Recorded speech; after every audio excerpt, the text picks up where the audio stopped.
Ancient Egypt, the mysterious land of pharaohs, colossal pyramids, and mighty gods. But amidst all this splendor and grandeur, there was always a loyal companion by the side of humans, the dog. Today, we want to talk about the role of dogs in ancient Egypt and the story of the first dog whose name was recorded in history.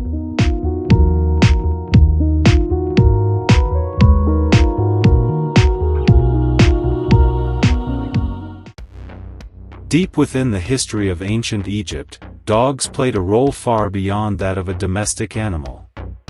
These loyal creatures were not only companions in daily life but also served as guardians, hunters, and protectors, playing an important role in people's everyday lives.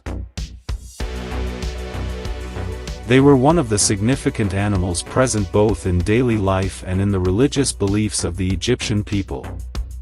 In the minds of ancient Egyptians, dogs were recognized as symbols of loyalty and protection and were often buried and mummified alongside their owners. In the Metropolitan Museum of Art in New York, a small statue of a dog is kept, carved from ivory and known as one of the oldest examples of mechanical tools or toys. This ancient artifact was discovered in the tomb of Tutankhamun, the famous pharaoh of ancient Egypt. The precise design of this statuette is such that its lower jaw opens and closes by moving a lever, showcasing the skill and creativity of the ancient Egyptians in crafting simple mechanical tools. This little dog is not only considered an artistic piece but also a symbol of the love and importance of domestic dogs in the daily lives of ancient Egyptians. One of the most famous deities associated with dogs was Anubis, depicted as a hybrid being with the body of a man and the head of a dog. He was responsible for protecting souls during their journey to the afterlife and was present during the mummification process. In ancient Egyptian culture, dogs were known as protectors of the deceased and guardians of tombs. Due to their loyalty and protective abilities, especially in connection with the god Anubis, they played an important role in rituals and religious beliefs. Mummifying dogs in ancient Egypt, particularly in religious and cultural contexts, was highly significant. This practice was mainly done to offer these animals to the gods or use them in religious ceremonies. According to legends, Anubis was the one who invented the method of mummification, and the ancient Egyptians believed that this dog-headed god oversaw the mummification process and protected the dead from evil spirits.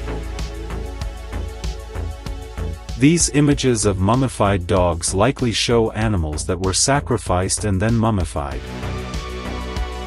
One of the most fascinating archaeological discoveries in Egypt was the unearthing of 8 million mummified dogs near the temples of Anubis, highlighting the profound role of dogs in the religious beliefs of the Egyptians. Sinopolis, meaning city of dogs, was the Greek name for the Egyptian city of Saka. This city was a center for the worship of Anubis. In this city, dogs were especially revered and roamed freely in temples and streets, and some were selected as offerings for religious ceremonies to connect with Anubis.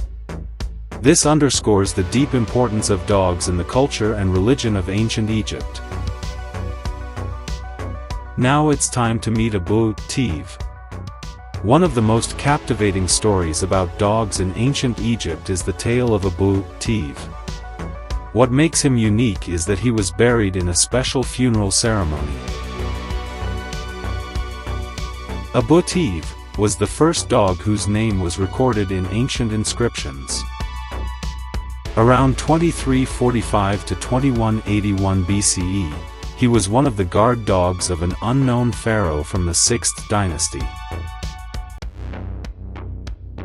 Abu Tiv was so dear to the pharaoh that his body was mummified, and his name and image were engraved on the wall of a tomb in the Giza pyramid complex.